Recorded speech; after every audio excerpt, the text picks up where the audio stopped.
안녕하십니까, 여러분. 오늘 참 특별한 이야기 하나 들려드리려고 합니다. 혹시 여러분, 이런 사실 아십니까? 지금으로부터 400년도 더 전인 조선시대에 우리 조상들이 만든 의학책 하나가 있는데 그 책이 2009년에 유네스코 세계기록유산으로 지정되었다는 사실 말입니다. 그것도 전 세계에서 단 한 권뿐인 의학 분야 최초의 세계 기록 유산으로 말이지요. 더 놀라운 건 이 책이 지금 현재도 전 세계 의과대학과 한의과대학에서 교과서로 쓰이고 있다는 겁니다. 중국에서도 일본에서도 심지어 서양 의학자들까지도 이 책을 연구하고 있어요. 이게 바로 우리나라 허준이 쓴 동의보감이라는 책입니다. 여러분, 400년 전 조선시대에 그런 책이 나올 수 있었을까요? 그때는 컴퓨터도 없고 인터넷도 없고 심지어 제대로 된 인쇄기술도 변변치 않았던 시절인데 말이에요. 대체 어떤 사람이 어떤 시대적 배경에서 그런 놀라운 책을 만들어낼 수 있었을까요? 오늘 그 이야기를 차근차근 들려드리겠습니다. 들으시다 보면 정말 우리 조상들이 얼마나 훌륭했는지, 우리나라가 얼마나 자랑스러운 나라인지 새삼 깨닫게 되실 겁니다.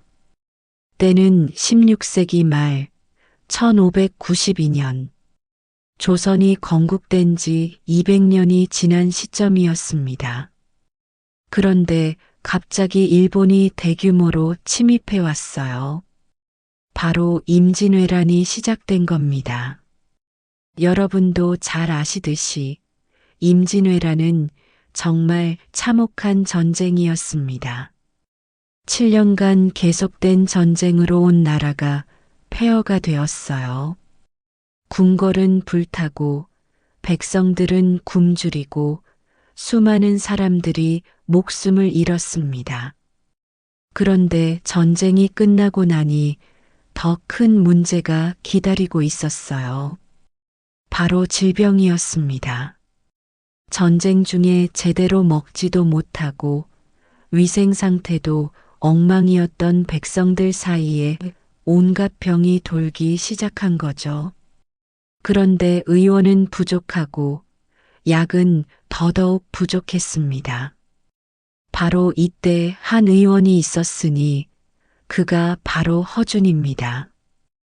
허준은 1539년에 태어났는데요.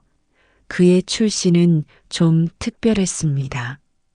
아버지가 관리였지만 어머니가 기생 출신이어서 당시 조선의 엄격한 신분제 사회에서는 정식 관료가 될 수 없는 서얼 신분이었거든요. 하지만 허준은 포기하지 않았습니다. 어려서부터 의학의 뜻을 두고 열심히 공부했어요.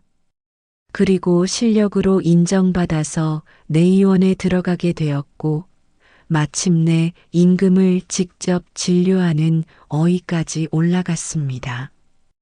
특히 선조 임금과 인조 임금을 섬기면서 허준의 의술 실력은 이미 조선 최고로 인정받고 있었어요.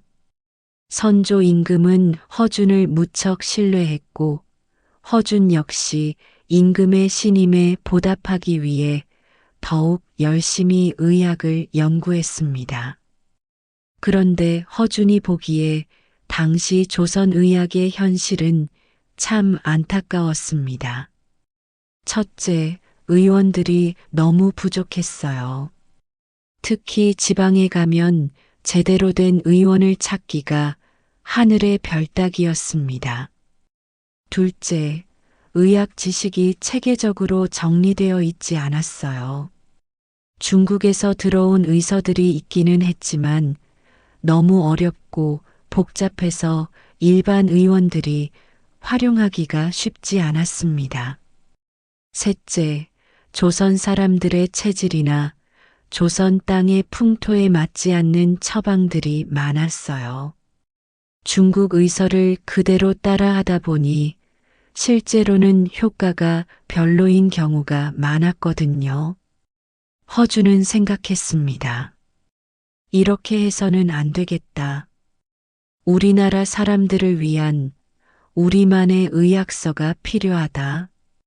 1596년 선조 임금의 명을 받아 동료들과 함께 동의보감 편찬에 착수하였습니다. 양예수, 김응탁, 이명원, 정작 등 당시 조선 최고의 의학자들이 모였습니다. 각자 전문 분야가 달랐는데 내과, 외과, 부인과, 소아과 등 의학의 모든 분야를 망라했어요. 그런데 작업을 시작한 지 얼마 안 되어 큰 어려움이 생겼습니다. 정유재란이 또 일어난 거예요. 1597년 일본이 다시 조선을 침입했습니다. 이때 허준과 동료들은 피난을 가면서도 작업을 계속했어요.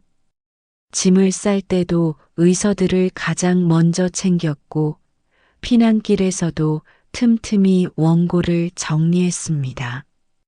하지만 안타깝게도 함께 작업하던 동료들이 하나둘 세상을 떠나기 시작했어요.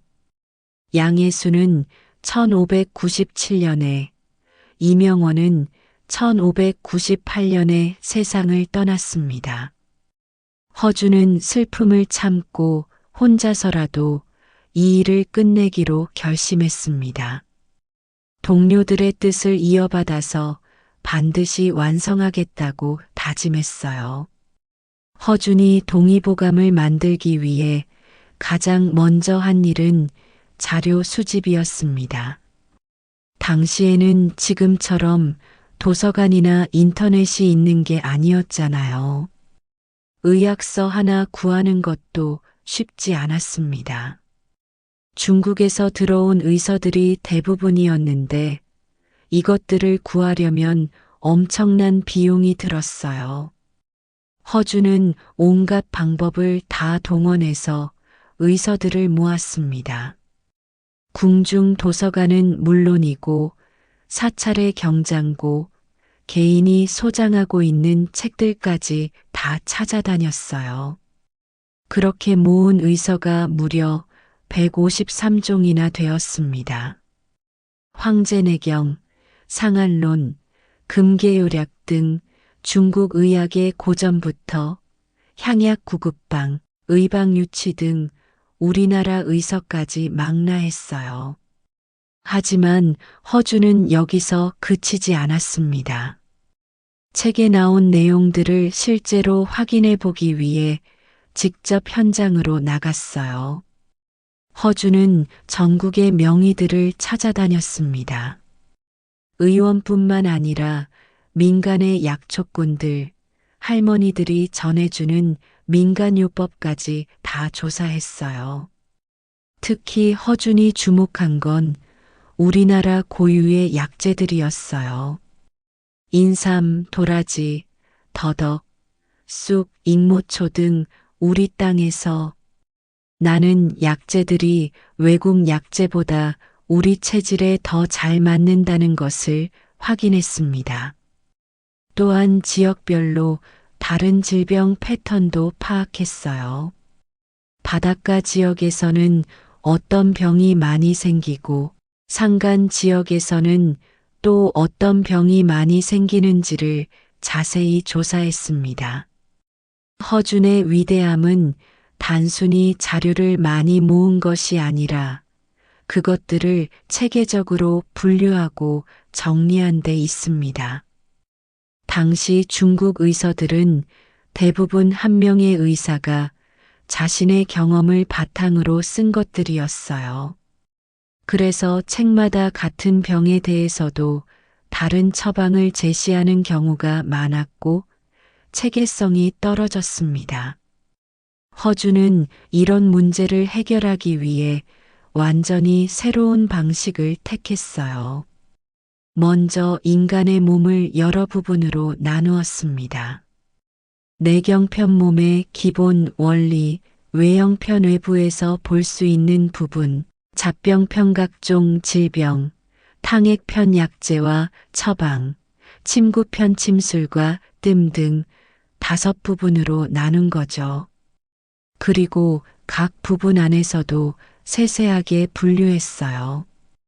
예를 들어 기침 하나만 해도 원인에 따라 풍한 기침바람과 추위 때문에 생기는 기침, 담음 기침담 때문에 생기는 기침, 허로 기침 몸이 허에서 생기는 기침 등으로 나누었습니다. 각 분류마다 증상, 원인, 치료법, 예방법을 자세히 설명했어요. 마치 지금의 의학 교과서처럼 체계적으로 정리한 겁니다. 허주는 단순히 기존 의서들을 베끼지 않았습니다. 여기에 조선만의 독창적인 내용들을 많이 추가했어요. 첫째, 우리나라 사람들의 체질 특성을 반영했습니다. 중국 사람들과 우리나라 사람들의 체질이 다르다는 것을 인정하고 그에 맞는 처방을 제시했어요. 둘째, 우리나라 풍토에 맞는 약재를 적극 활용했습니다. 굳이 비싼 중국 약재를 쓰지 않아도 우리 땅에서 나는 약재로 충분히 치료할 수 있다는 것을 보여줬어요. 셋째, 일반인도 쉽게 이해할 수 있도록 친절하게 설명했습니다. 어려운 한자어 대신 쉬운 용어를 사용하고 약재의 생김새나 맛까지 자세히 설명해서 잘못 사용하는 일이 없도록 했어요. 넷째, 예방의학을 강조했습니다. 병에 걸린 다음에 치료하는 것보다 미리 예방하는 것이 더 중요하다고 생각했거든요. 그래서 음식, 운동, 생활 습관 등에 대한 지침도 자세히 제시했습니다. 1596년에 시작해서 1613년 무려 17년 만에 동의보감이 완성되었습니다.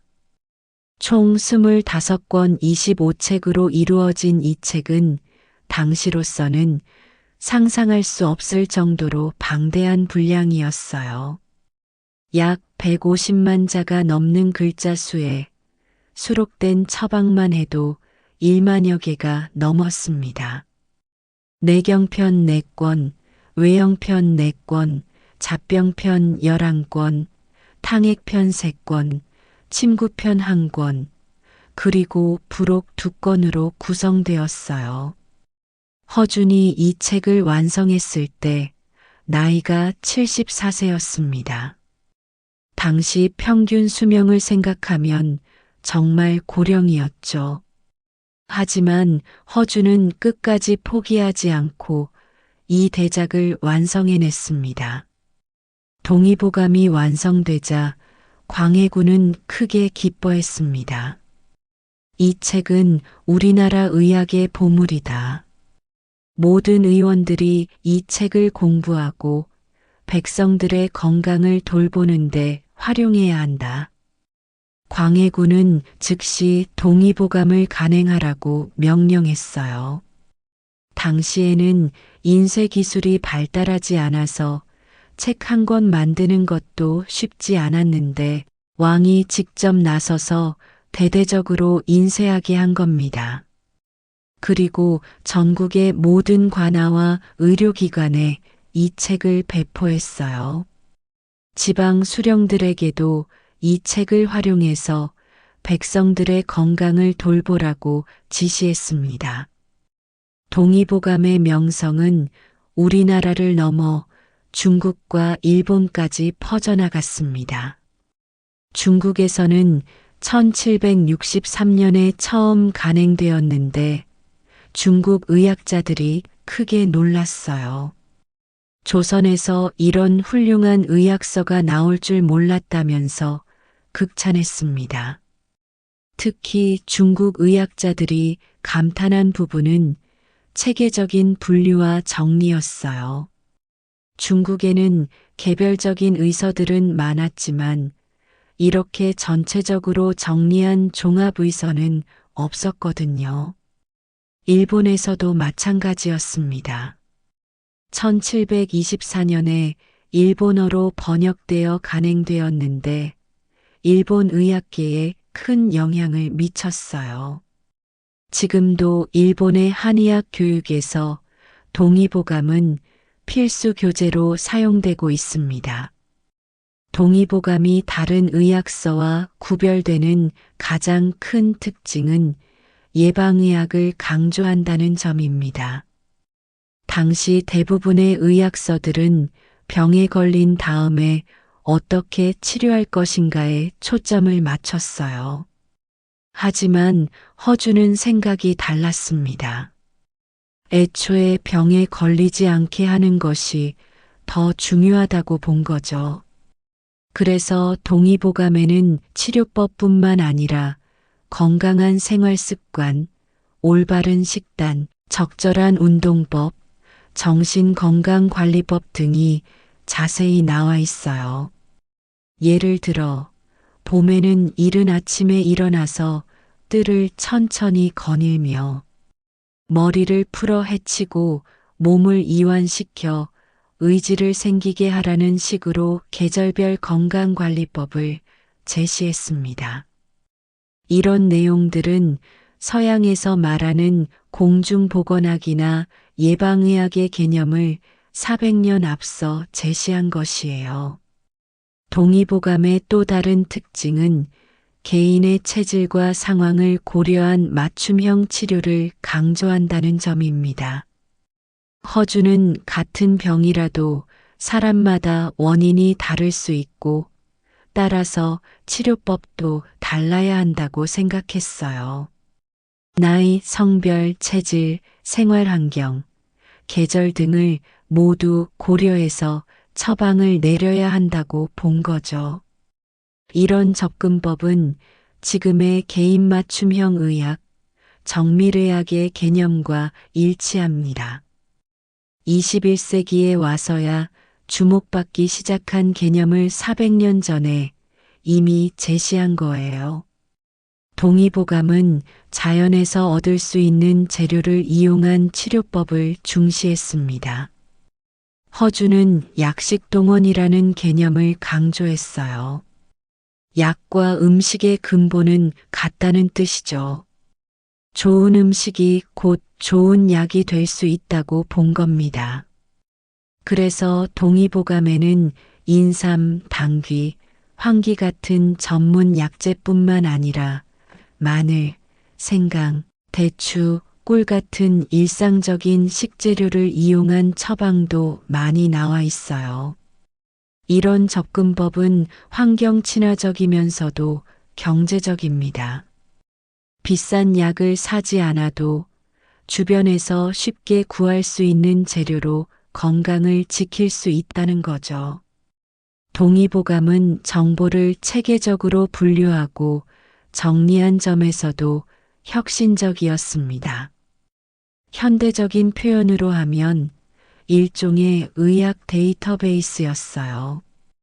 증상별, 부위별, 원인별, 처방별로 세세하게 분류되어 있어서 필요한 정보를 쉽게 찾을 수 있었습니다. 예를 들어 두통 환자가 왔다면 잡병편에서 두통 부분을 찾아보면 됩니다. 거기에는 두통의 여러 원인 풍열, 풍한, 담음, 어혈 등과 각각의 증상, 그리고 그에 맞는 처방이 체계적으로 정리되어 있어요. 이런 체계는 의사들이 진료할 때 매우 유용했습니다. 숙련된 의사는 물론이고 경험이 부족한 의사라도 이 책만 있으면 적절한 치료를 할 수 있었거든요. 동의보감은 의학서를 넘어서 우리나라의 소중한 문화유산으로도 인정받고 있습니다. 2009년 유네스코 세계기록유산으로 등재된 것이 대표적인 예죠.